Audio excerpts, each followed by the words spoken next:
in this version, when we practice, I could see the faces of my colleagues, but since I can't see their faces, when I say your names, colleagues, please raise your hand so that our audience could put a name with a face when you get started.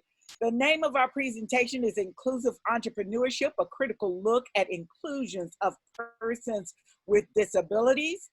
I have had the pleasure of working with my colleagues. Stay on that slide, please.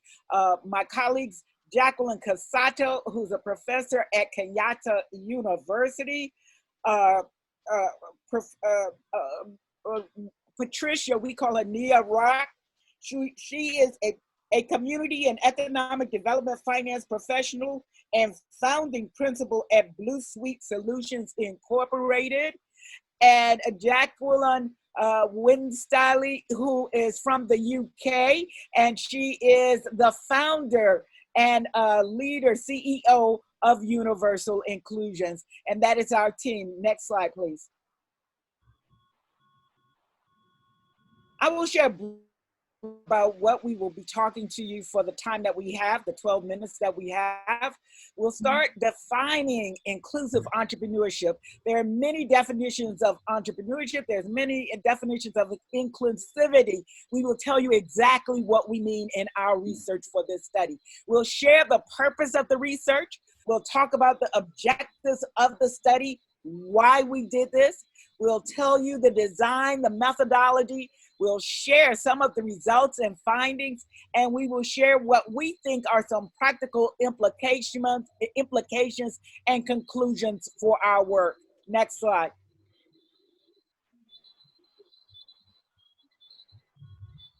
Professor Casato.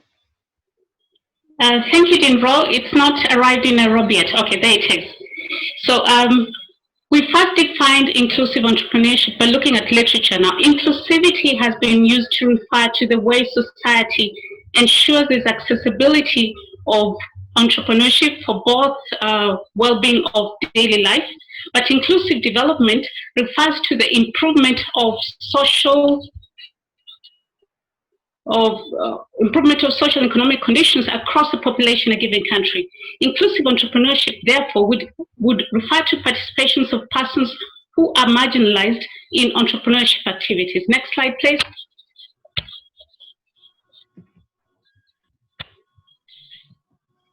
Next, please. So the purpose of this research was actually to review literature and see what has been discussed about inclusive entrepreneurship.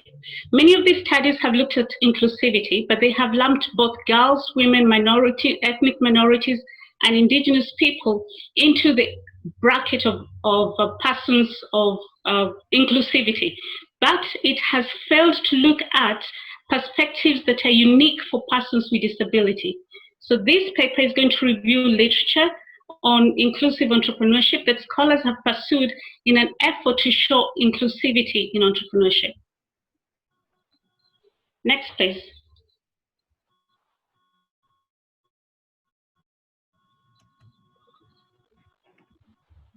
Next slide, please.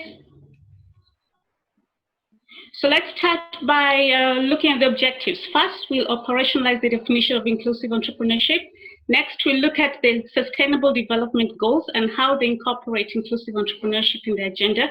Thirdly, we will cite examples in the US, in Europe, and Africa on inclusivity. And lastly, we'll discuss the practical implications and also give way forward for future research. Next, please.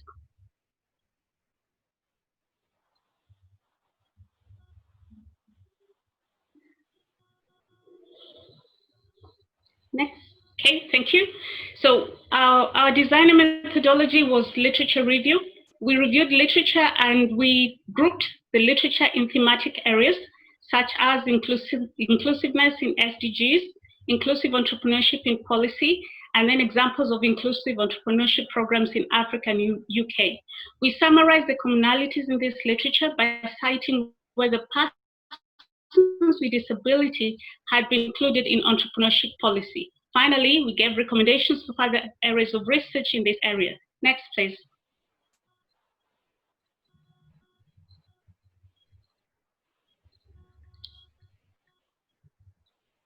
Next slide, please.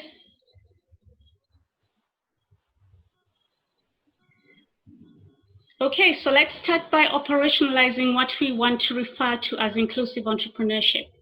We have looked at literature and seen that inclusivity included women, youth, persons in the minority groups, but really there was little focus on persons with disabilities. Yet globally, it's estimated that 1 billion people, that's about 15% of the population, have some level of disability. Now, this is critical. So we are going to operationalize inclusive entrepreneurship in our study to refer to persons with disability or protective characteristics participating in entrepreneurship for economic and social development. Next, please.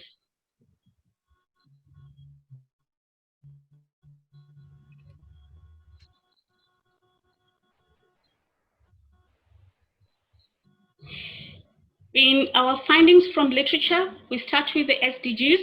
We found out that SDG 8 states its intention to promote sustained, inclusive, and sustainable economic growth for full and productive employment, decent for everyone. And we also saw various government agencies and non-governmental organizations in the different countries that have launched initiatives that embrace inclusivity for the underserved classes. However, 2017 United Nations Conference on Trade and Development reports that there's negligible progress in SDG attainment, especially within the African continent. Next, please.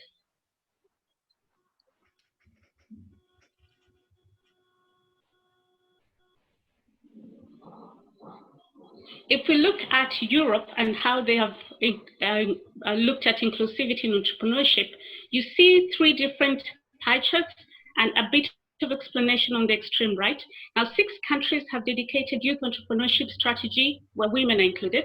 15 countries have other disadvantaged groups within their inclusive entrepreneurship, but 17 countries are only able to accommodate persons with disability. If you look at the small graph on the extreme right, you'll see that they have persons with disability included.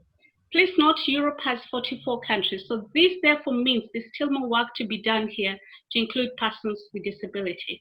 Next, please.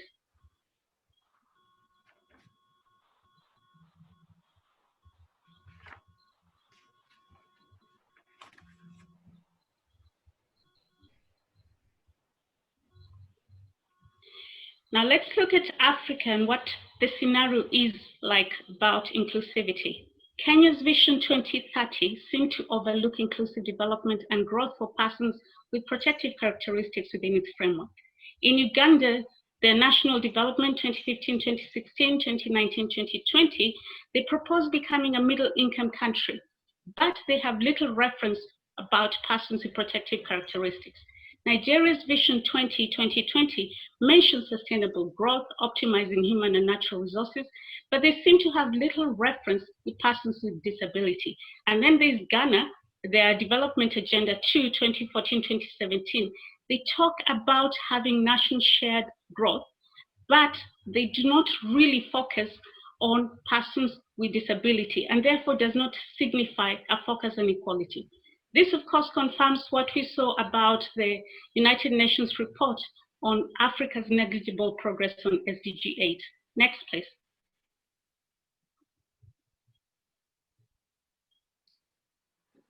Here we'll continue to talk about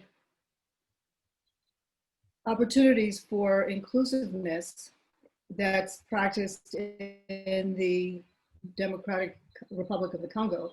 And Katawaki Family Foundation is uniquely committed to advancing human rights and helping the disabled achieve economic self-sufficiency.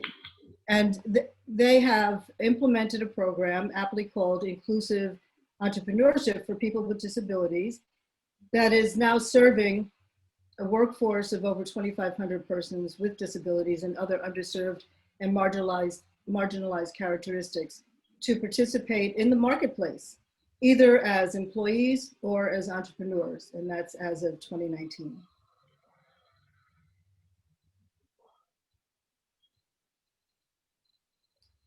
Also, in the United States, there is a 3-year initiative that was initiated by Onondaga County and funded by the United States Labor Office of Disability Employment Policy, and also managed by Syracuse University, Burton Blatt Institute, and also partnered with the Whitman School of Management, which culminated in the launch of Startup New York.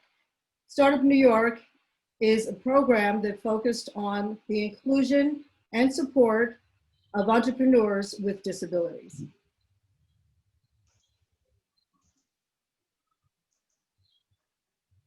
Universal Inclusion launched the Inclusive Entrepreneur Programme in 2013 as a real and sustainable alternative to life on benefits and intergenerational poverty, supporting the 2030 gender paradigm shift to enable people with disabilities, or as we say, disabled people, to be seen as contributing citizens with rights and protections when creating enterprise, to be seen as innovators and contributors to inclusive economic growth. In response to my own lived experience and that of others who acquired complex health conditions in work and lost their job within 12 months of diagnosis. It's a global network which is unique in providing business support alongside health and well-being input, offering a dedicated programme of peer support, mentoring, business strategy coaching, health and well-being opportunities, strategy coaching, and a marketplace with international events including expos. The network is recognised internationally for good practice, presented at Westminster in the UK, the Windsor Consultations, and the UN headquarters in New York. It's changing the narrative and showcasing incredible innovation. Next slide, please. In terms of building business resilience beyond COVID-19, which was particularly devastating for our network, initially our members felt isolated and not included in the government responses for the pandemic and business disruption. However, we quickly moved things online, creating #Inclusive Entrepreneurs Online with Friday briefings, which contained updates on government responses to the pandemic in terms of business disruption and health. It gave the network a voice.